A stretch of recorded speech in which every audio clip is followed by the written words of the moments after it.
Hey guys, we're working on this 2016 Honda Accord today. We've got an ABS issue where the wheel speed signal is just completely dead on the right rear wheel.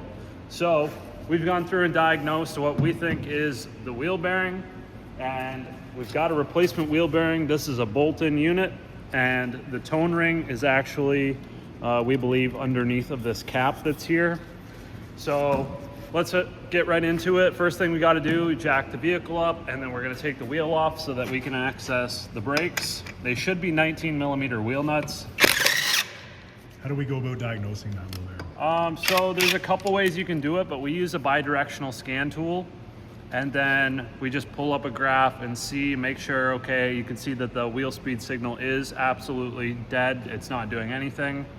Then we were going to switch the wheel speed sensors from left to right to see if it would change, and unfortunately the sensor was too rusted in the knuckle, so we did a resistance measurement of the sensors. They were both identical. Another thing you could do is just take a wiring harness basically and jump from the body connector on this side over to the sensor on the other side and vice versa, and see if it follows, to confirm your wiring. But the sensor itself looked really good. We didn't actually test the body harness, so we didn't completely perfectly diagnose it. We're just rolling the dice kind of, because 95% of the time it's the wheel bearing that goes bad, and you can see the amount of rust that this thing has on it. So we're just gonna go ahead and change it. It's my car anyways, so I don't really care. We'll roll the dice. Normally, if it was a customer vehicle, we would go through and test and make sure, you know, the wiring's all good and everything is good as we can test it. So sort of process of elimination to figure that out.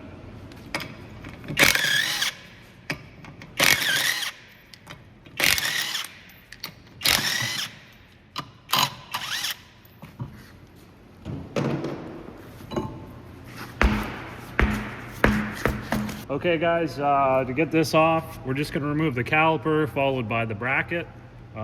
These are 12mm bolts that fasten the caliper to the bracket. I'm just using a ratcheting wrench. Now the service manual does say to disconnect the parking brake cable, but we're just going to try to not do that because that sounds like extra work. And then we can just sort of flop the brake caliper down out of the road, and then get to these bolts that hold the caliper bracket to the knuckle. I believe so we'll just sort of leave that down there like that. We'll take the pads out so that they don't fall. There's these little spring clips. They just pull out. Take your brake pads out of the way. Okay, now we've got to take these caliper anchors off. They should be 17mm.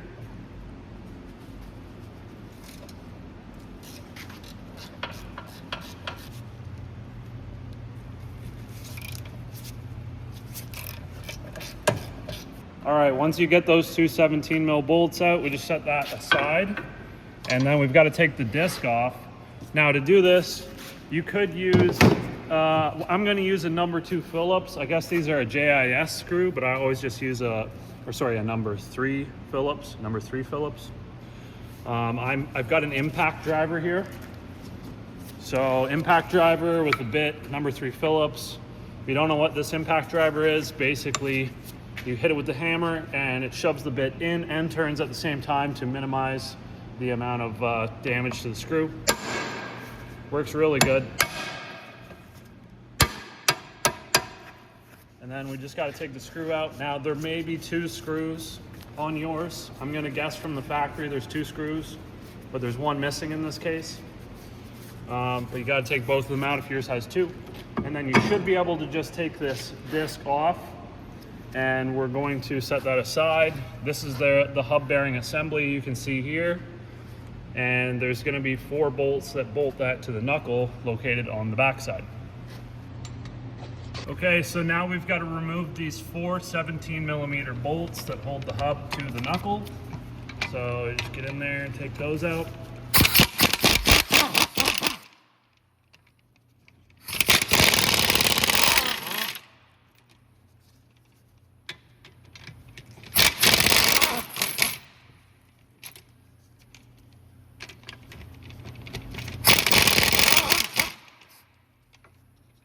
then with those out of the road, we should be able to just take this right off, except I'm sure it's going to be seized in there, so we might have to beat it off.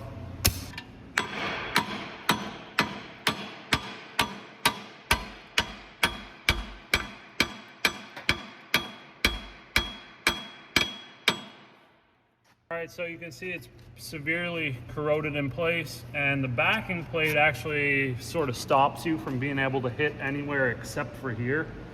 Now the backing plate goes on first before the wheel bearing, and it's one whole unit. Even if you took the bolts out, you wouldn't be able to get this thing off. All right, you can see it is actually starting to come. So I'm just gonna soak this thing with a little bit of lube. I'm gonna let it sit for a minute, and then we'll just, I think I'm gonna hammer it back in and then back out and back in, just work it until it starts to come out. Hopefully we can get this off.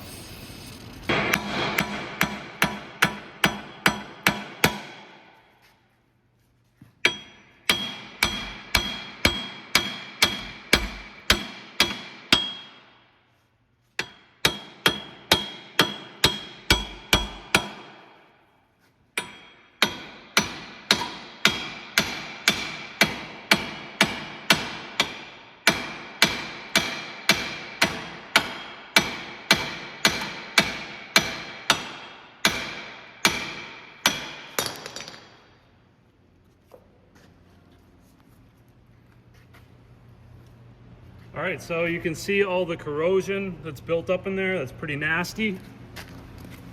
And here's the back that you can't see.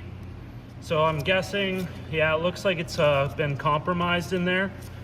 And then, you know, you get moisture in there, corrosion forms, it messes with the tone ring. And then you don't get a reading anymore because the magnet probably falls off or whatever's inside. We're actually gonna probably cut this open because I'm curious to see what's inside. But yeah, you can see there's the sensor. So we're gonna have to clean all this out and get it prepped for the new bearing to go in. But yeah, as you can see, there's the sensor just kind of hanging out in there. Yeah, that's pretty nasty. I can see there's a drain hole where, you know, water is supposed to get out. But because it's only such a small hole, I bet you it just holds moisture like no other, and that's why it's so corroded and crusty.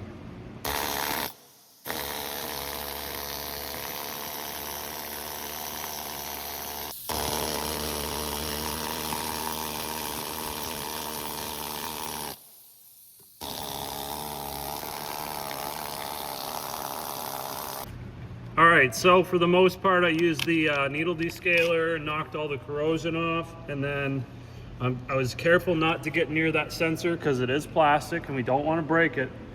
But now I'm just using a small pocket screwdriver to get in and clean up all the corrosion that is close to the sensor. And then we'll recondition this outer surface as well, just to make sure that there isn't any dirt or rust or corrosion that's going to get stuck between the bearing and the knuckle.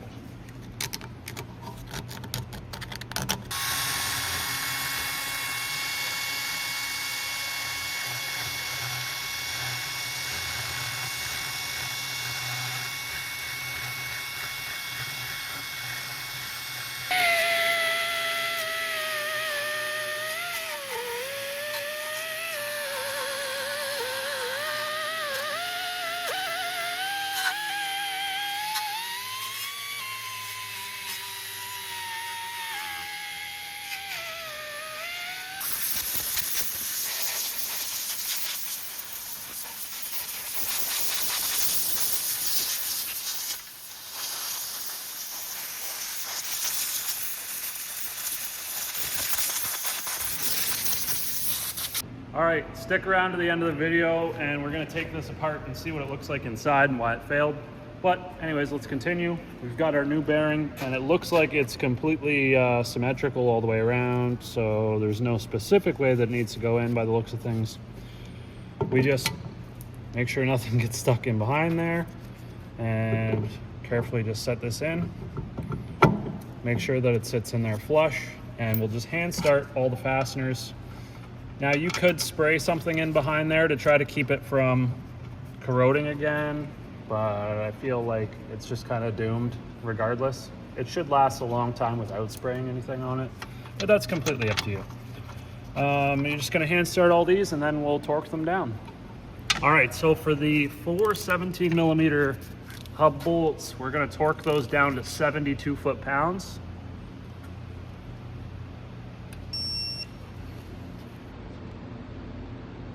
And we're gonna do that in a crisscross pattern.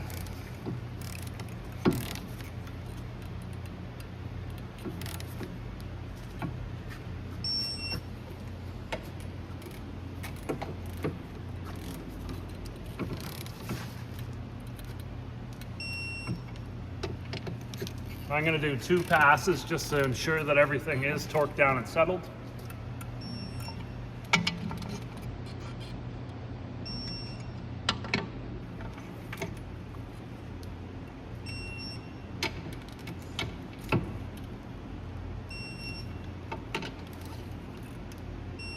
Now we can put the brakes on. Okay, so because we have a new wheel hub, the face of the hub is going to be brand new.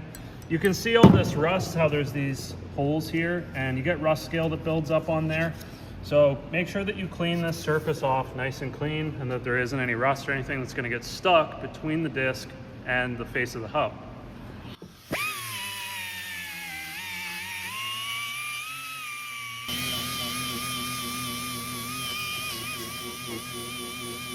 Okay, once you get those faces cleaned up as well, you can see I did the outer face as well where the wheel is going to sit up against.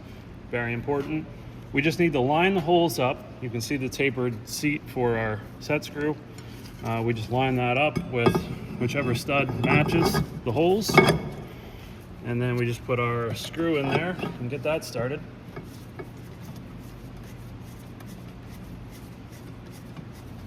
You really only want to put these on hand tight. Try not to crank them right on there. We're ready to install our caliper bracket. Get those bolts hand started.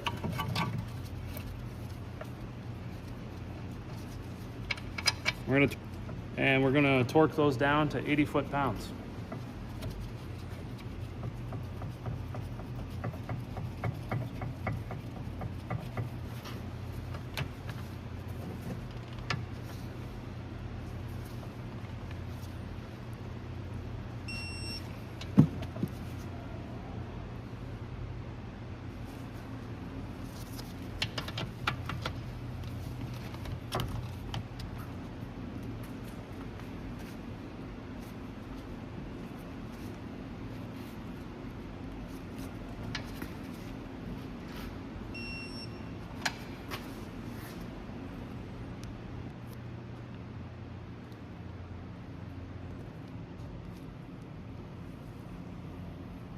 All right, so we're just gonna take our brake pads now and slide those into place like so.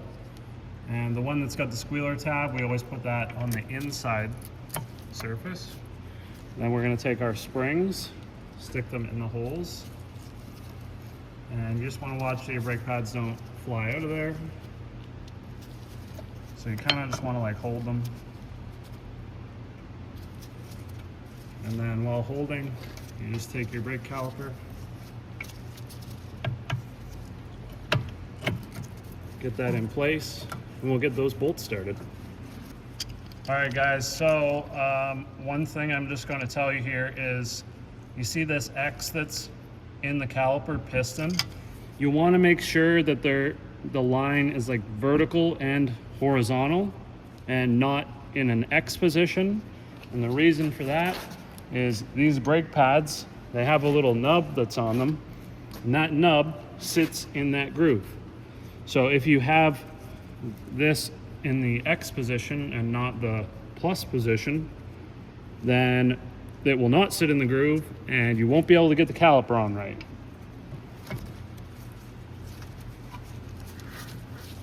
Okay, now we just got to get these bolts started.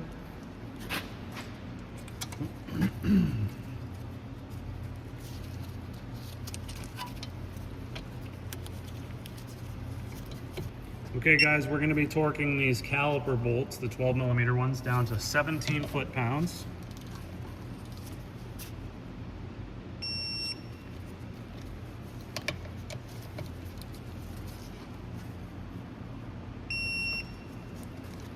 Okay.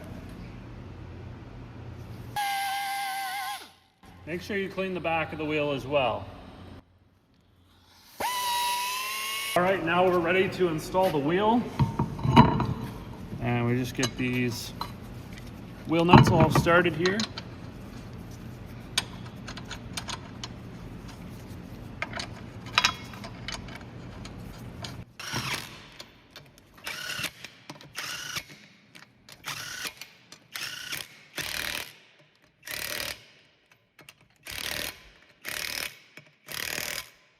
All right guys, the last thing we got to do is just torque these down to 80 foot-pounds.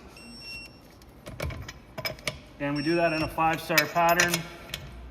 Do 2 passes of that just to make sure. And then after about 60 miles or 100 kilometers of driving, you want to just have them retorqued to make sure that everything's good. Well, that's pretty much it on how to remove and replace the rear wheel bearing on your 2016 Honda Accord. It's the same procedure for the other side, exactly the same. So it doesn't matter if it's left or right, but rear wheel bearings. Thanks for watching. If you have any questions, let me know in the comments. And as always, don't forget to like and subscribe. Now we're gonna go take apart this wheel bearing.